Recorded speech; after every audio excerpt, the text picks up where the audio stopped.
Welcome to episode number 3 of Blended, Blessed, and Always a Mess. I'm Aric. And I'm Angie. And speaking of a mess, I just want to let you guys know I have a cold, so I'm going to sound like a mess throughout this entire podcast today. You're gorgeous, though. Well, cold and all. Yeah, no sleep. I don't feel gorgeous right now, but we kind of contemplated on if we were going to do this podcast. We decided it's real life anyway, so... This is reality. Sometimes you're not 100%. Cold be damned. We have a crap ton of kids, 6 total. He has 3 and I have 3. And our hope through this podcast is if you find yourself in the same situation that we're in, that by sharing our story, all the fun and the challenges and the mess that we're experiencing, it'll give you some inspiration, maybe some laughs, community, knowing that you're not alone in the mess. It's been kind of cool the last few weeks to see the podcast go live and be out there for our friends and our family to hear, maybe occasionally gaining some new followers. In the first episode, we talked about how we met. And then the second one, we talked about introducing our kids and how that went. And then this one's going to be kind of more about me and our journey in the discomfort of the word girlfriend. Do you love me? And do you want to be my friend? Friend, yes, but girlfriend. Check yes or no. Oh, that was quite the ordeal. So we're kind of unpack that first initial dating, and maybe you guys had similar struggles to what I had. Well, I think it's like an older thing when you're dating, and what are the terms versus when you're like a teenager and in your early 20s. That's obviously normal. You go through the talking stage, or as my friend Nick went through, the pre-talking stage, which is just like a disaster. I mean, pre-talking's easier. Yeah, and then you're talking, and then you're dating, and then you get engaged, and then you're married. But when you and I met, I was 38 and you were 41 and 42, I guess. I don't know. You just turned 42. And so we were dating for a little bit, and it came time to start introducing each other to our friends.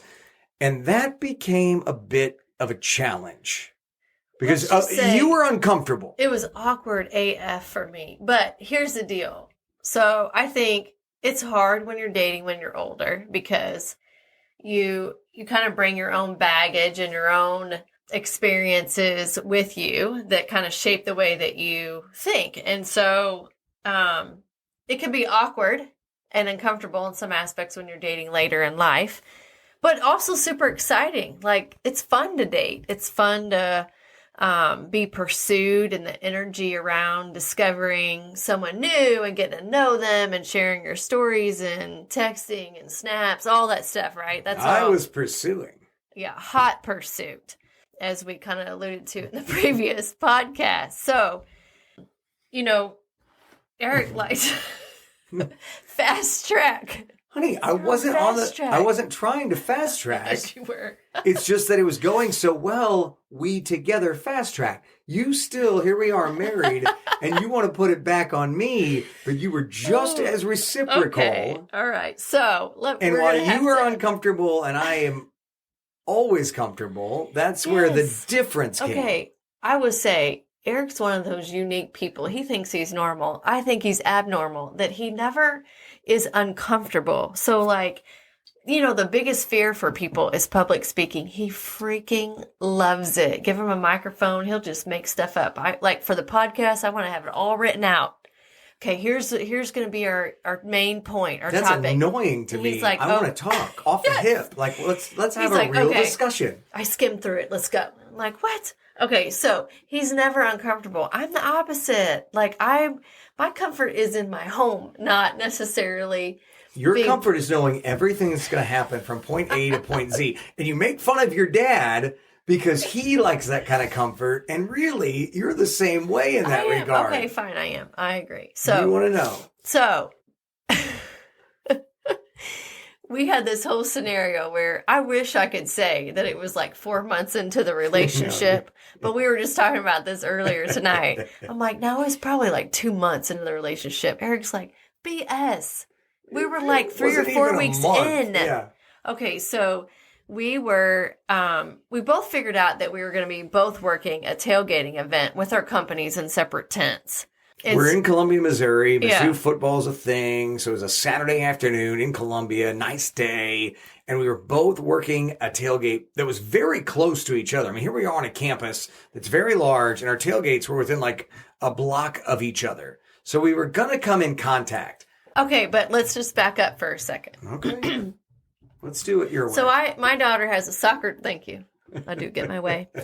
My daughter has a soccer tournament. So one of my best friends, Jenny, her daughter's the same age. They play soccer together. So we're heading to KC. My kids don't know I'm dating Aric, but kids are not stupid, by the way. So if you think you're pulling the wool over their eyes, think again. And so we're driving to Kansas City. I'm in the front with Jenny. Our girls are in the back, and Jenny and I are kind of talking, and I'm like on my phone. Of course, Aric and I are messaging back and forth, and Summer's like, "Who are you talking to?" I'm like, "Oh, nothing. Just got work stuff going on."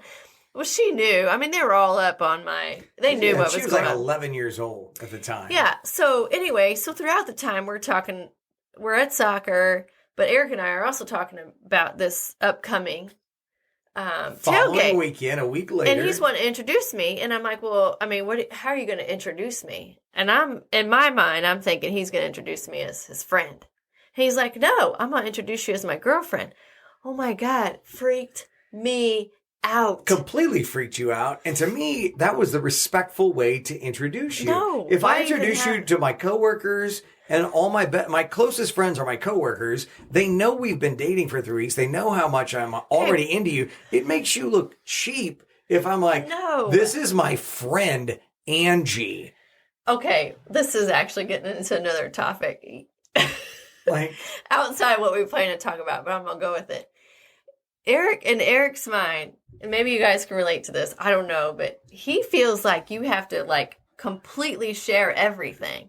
And so in his mind, he's thinking, okay, I'm really serious about this girl. I've got to introduce her as my girlfriend. And I'm thinking people don't need to know your stuff. That's actually a lot of it too. Which goes back to episode 1 where you opened up and let me in because I'm so open. I know. I break down walls. It's what I do. And you know how you break down walls? Is that you're open and honest. Yeah. When you lie and you keep secrets, walls stay up, people don't get to know you, and you don't make friends. Okay? That's how it works. But if you want to share things with people that you like and care about, then they like you. And then even when you make mistakes in life, they still like you because you're always honest with them. And they're always like, oh, he's always honest. So he's telling me the truth about this girl that he really likes, and he wants her to be his girlfriend. Rather than, oh, hey, this is Angie. And guess what? If you're listening to this, the code word for that is, oh, they're just sleeping together. That's not appropriate. That's not appropriate. So I wanted to be super appropriate and say, hey, this is my girlfriend. TMI. This is my girlfriend. Moving on. So we're in our 40s. They know what it means. So anyway, I'm at the soccer tournament, and he is like adamant he wants to introduce me as a girlfriend. And I was upset about it in some aspects, like freaking out. Yes. Like, oh my God, that is too soon. Too soon. So Jenny and I, we stay up late that night talking, like trying to overanalyze, unpack, like, why is this bothering me? I'm not dating anybody else. I like this guy a lot. What was my real struggle with him out of the gate 3 or 4 weeks in, just going to introduce me to people as his girlfriend? But here's the thing. I didn't die. No.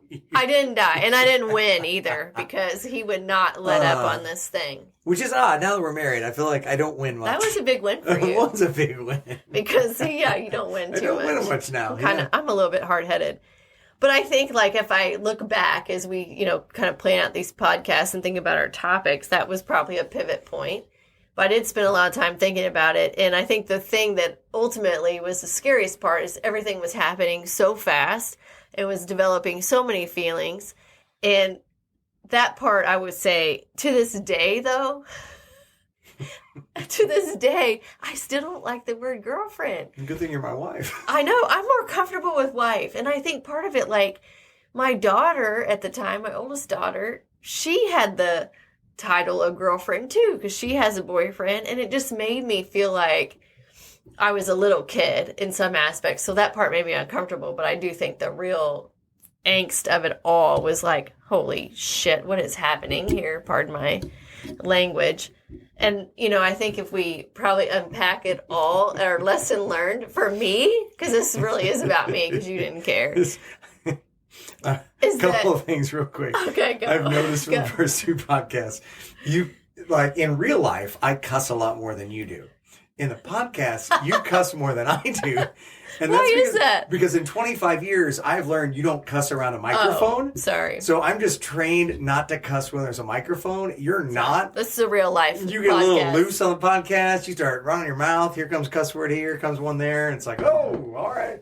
I hope you guys don't mind. Woo. But we're going to have some cuss words in here. Because guess what? That's real life. That's real life. In my normal life, not beeping I it cuss out. more than you. It's just I'm not used to it on a microphone. So, anywho. Anyway. I would say to you the real problem, while you continue to say that it's like, I don't want to be a girlfriend, is that you really like to be in control.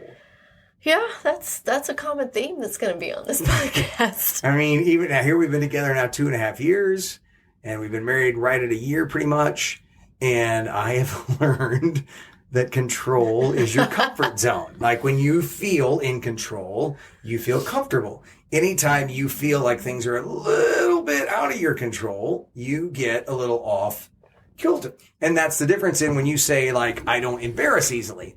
You just learn that I at some point learned that I'm not in control. It's better to take embarrassment in stride. And so I do it that way. Now, I do love a microphone, though, because it's like a pacifier to me as a child, I guess. I do feel like when I have a microphone in my hand that I am in control for that little bit of time. So maybe in that regard, I do like the control aspect. But I think everybody at some level of likes control. Yeah, I mean, sure. who would not like a little bit of control?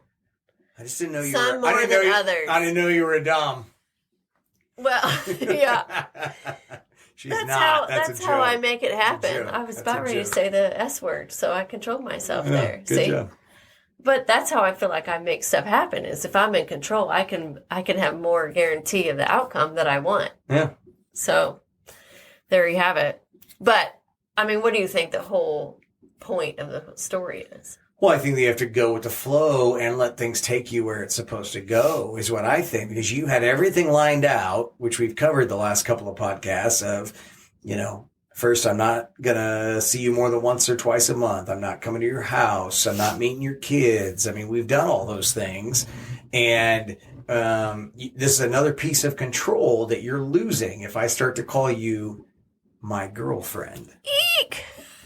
No, you really did take wife. It still much nails better. on the chalkboard. Well, it's a good thing it was a short period of time. So I think for me, the lesson for me in all this is the most important thing is just talk about your feelings.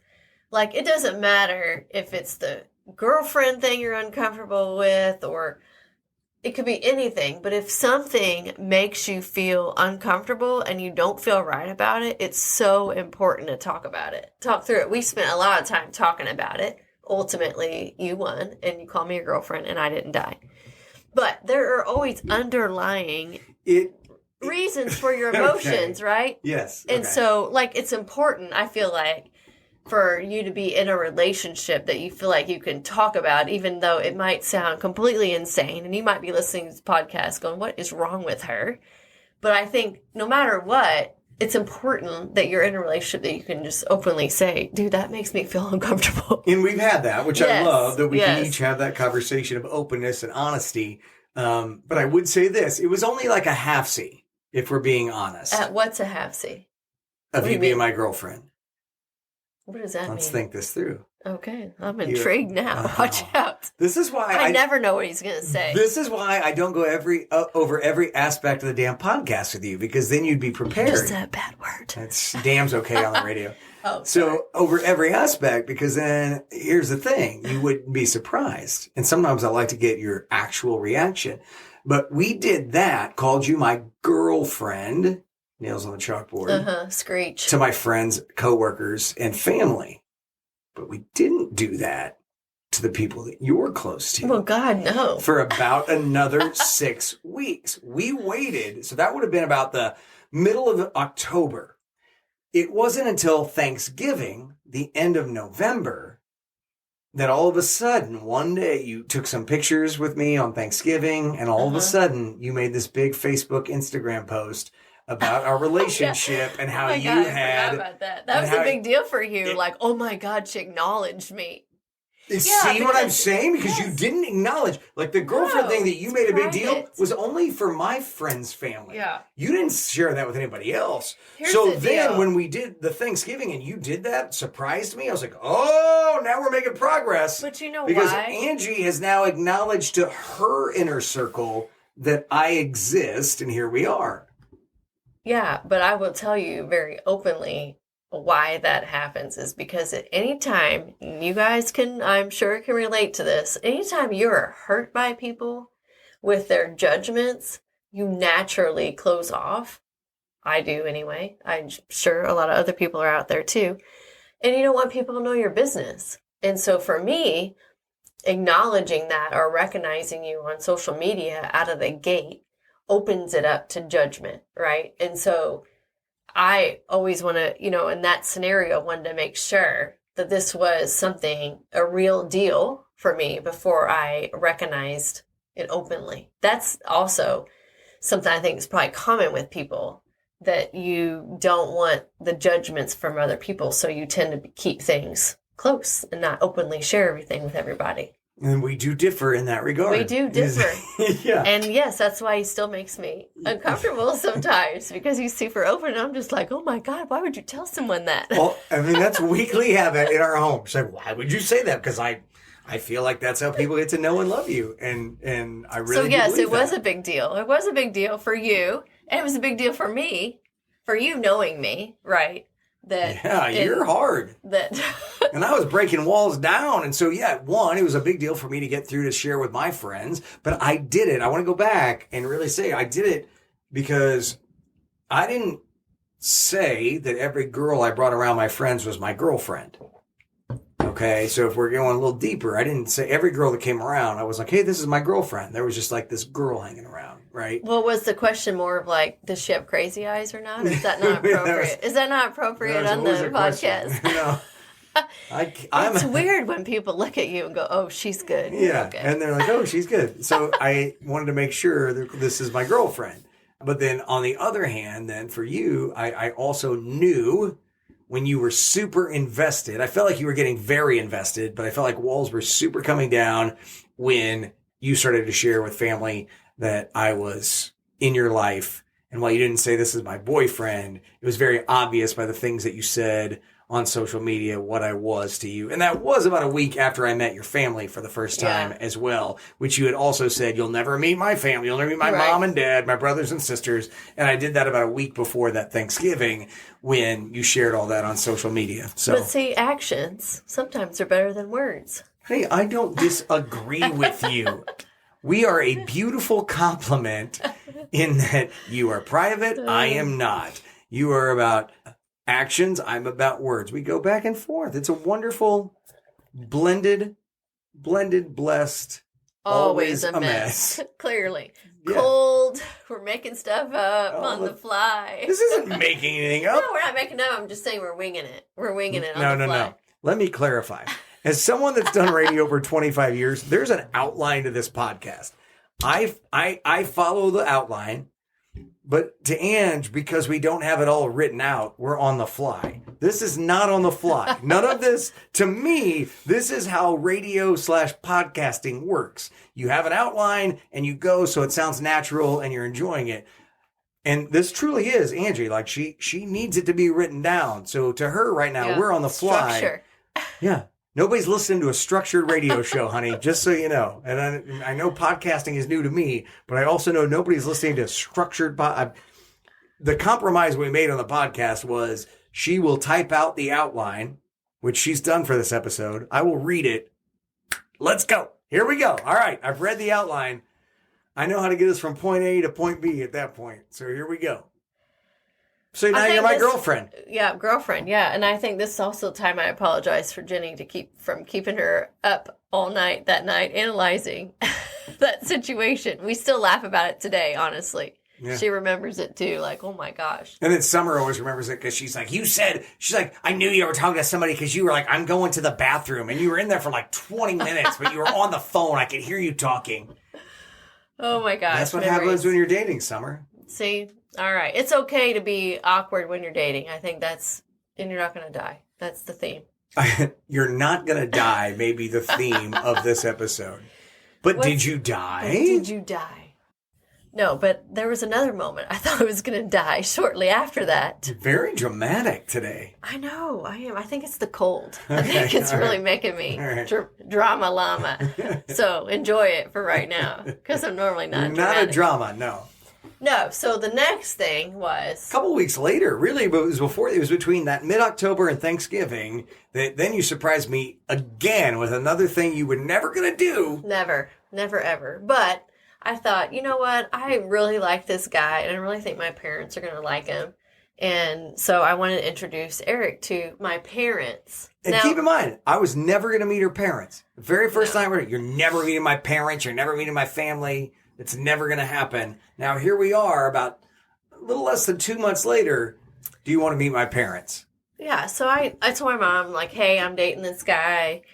You might have heard of his name. He's on the radio. Well, I don't think that they really had, but... Maybe your siblings had. But you're ruining the story. Oh, sorry.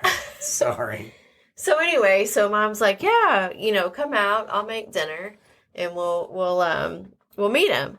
So the thing that, if any of you guys are from a big family, it's super hard, like practically impossible to get everybody together, even for the holidays. So I come from a family of 7 kids, and we all, for the most part, live within a couple hours of each other. And, even through the holidays, it's rare that everybody is together. And so mom's like, well, I could see what anybody else is doing, see if they want to come by. Literally, my entire family showed up because except for one sister and her family. There's only one couldn't make it. We pulled out. My brothers knew him because he was on the radio, and it was like they knew him more than I did. Another awkward moment for me. But I will tell you, as an introvert, and he's an extrovert, I knew I didn't have to say shit at the family thing. He'd be all about it. Walk in, own the room. So I'm like, okay, I'll just stand back. And they all were like, well, I know this about you, and I know this about you, and I know you've been married and divorced. And I'm like, oh my God, you actually were a little bit uncomfortable in that one moment. Well, because I didn't know the whole story, but I also remember like pulling into your parents. Your parents have a long driveway, and you're like, oh my God, there are more people here than Christmas. And I was like, what? How is that possible? They're like, they must all want to meet you. And I walk in your mom's, a very small farmhouse, and it is packed to the gills. Yeah. I should have been on a concert stage that night with a microphone. There was at least 50 family members there. Not and 50. It was about 30, maybe. 40 for sure. I can do the math. It's at least whatever. 40. So at that point, I'm like, wow. And there was a couple of brothers like, yeah, I remember when you were married to so-and-so on the radio. And I'm like, yeah, okay, that was a long time ago. This got awkward in a hurry. So, but no, they're great. I love it. It was great. It was great, and it felt right, but it was hilarious that everybody showed up for the most part, and it was easy. I've always felt like family with your family. I've always loved that. They've always been very welcoming, and I've loved being around that. And your brothers are super great guys. Yeah. That definitely I enjoyed that they listened to me on the radio and makes it easy in that regard. And you love my mom's fried chicken. I would say this. If you've never had the world's greatest fried chicken, it's because you've never been to Alice Oligschlager's house. It's a mouthful. The greatest fried chicken in the world comes from at Angie's mom's, for sure. My kids think that, too. My kids are like, oh, my gosh. She's a great cook. But yeah, with 7 kids, and we didn't have a lot of money, so you just made dinner every night. And we sat around the table and we just ate. It was great food. She was a great cook. Yeah. Is a great cook. She's a great cook. So that's another moment. You went from girlfriend to introducing me to your parents. Whoa. To about a week later, and your family, about a week later, then posting about it on social media. Now we're official. Yeah. Right? Now I really am his Podcast girlfriend. number 3. We're official. It's official. And then... we'll dive into on our next episode our first Christmas because, we use the blended bless, always a mess. I would say our first Christmas was a mess. It was good and a mess all at the same time. So we'll definitely, the holidays I think are crazy anyway. Yeah. And then you try to really bring together kids with their normal traditions. It was a mess. I do feel like, if you've listened to the first couple of episodes, like episode 1 was about how we met, episode 2 we introduced the kids. Tonight was about another progression in our relationship. But I think really from here on out, it'll be about the entire crew, all 8 of us together, because the stories are all 8 of us really moving forward after this. And, tonight's kind of cool because our first 2 episodes, we had to take a little sabbatical, if you will, to get them recorded. Tonight's our first episode in our home studio, which we built a year and a half ago in anticipation of this. It just took us a little longer to get here. Can we talk about tonight? It took us, no. It's not my fault. I don't know how this new computer works, okay? So my whole background is technology. And mine is not. It's not. And I have an engineer at the radio station. His name's Mike, and he's amazing. So, I just feel like any relationship's a true partnership. So in this podcast journey that we've just started, there's different roles that we have, okay? So my role is to get the podcast published and to kind of put the guide and structure around the podcast. I agree with you. What's your job? It's to get it recorded. We had a small issue when we started tonight. Okay, so far, every time we've started to record, it's like 20 minutes of him messing around and trying to get it going. Well, next time you'll show up at 22 minutes. We'll be ready to go. Next time I will. Okay, right. This is something else about me. Time management. Do I not have it? That should be a whole nother podcast. Yeah, well, I've gotten a lot better on time. I know you have. You've grown a lot earlier than I used to be. Mercy. So here's my favorite thing about Aric. One of the main reasons. Do I know what it is? Oh, now I'm going to surprise you. Good. One of my favorite things, my attraction to Aric. What am I going to say? I don't know. Guess. That I try really hard. Sort of. That's I'm going to try harder. No, growth mindset. Okay. I love it. Like, he is all about, and so am I, for the most part, about, like, growing and learning things, right? So I love that aspect because he knows, like, he knows what I'm thinking the next time. I will not be ready to record this until you have it all set up. Because my thing is time management. So it's like, okay, if someone's going to save me time, like, I'm going to do it. And I want to make sure we're super efficient. And so that's my issue is time management. And I have spent several hours. Evolves and grows and tries so hard. I love that aspect because I have spent several hours editing the last couple of podcasts. And it's getting faster. And the problem is that here's the problem is that Angie is a Mac person because she works in technology. I have been a PC person my whole life. So we bought me a Mac several months ago and I'm learning that equipment. Now, if it was the same equipment I've used at the radio station for 20 years, I'd knock that out in no time. But I don't understand this equipment and I'm learning it. Or the software. Right. It's the software more than the Mac. So I'm figuring it out as we go, and that can be challenging at times. I don't have patience for that. She does not. I would say this. That's a time management. Patience is not Angie's strong suit. No, because that goes back to the control thing. Like, I'm like in control of my time. Oh, honey, I just figured they got that. Okay. Do I need to say it again? No, I think they understood. Okay. I was trying to just be soft. I won't bring it up again. Okay. So, at the end of the day, she went from girlfriend and eventually fiance, that'll be several episodes down the road. Oh, yeah. To wife, which she actually prefers. I do. I like that you like. Yeah, I like it. I like that you like being my wife. So thank you guys for hanging out with us again. We do appreciate it. We appreciate the feedback. If you have more comments, this is an evolving podcast. So like, as we go through this, we have things that continue to change a little bit from the platforms that we're utilizing to working on the website, social media posts, all that stuff. And we're going to have guests. We already have a couple of our kiddos that were like, hello, I want to be on your podcast. What could go wrong? Nothing and everything and everything. And that's that. So, yeah. All right. Thanks, everybody. Blended, Blessed, Always a Mess, episode number 3. We'll see you guys in a couple of weeks. To Thanks. talk about Christmas. Oh my gosh. Have a holly jolly Christmas.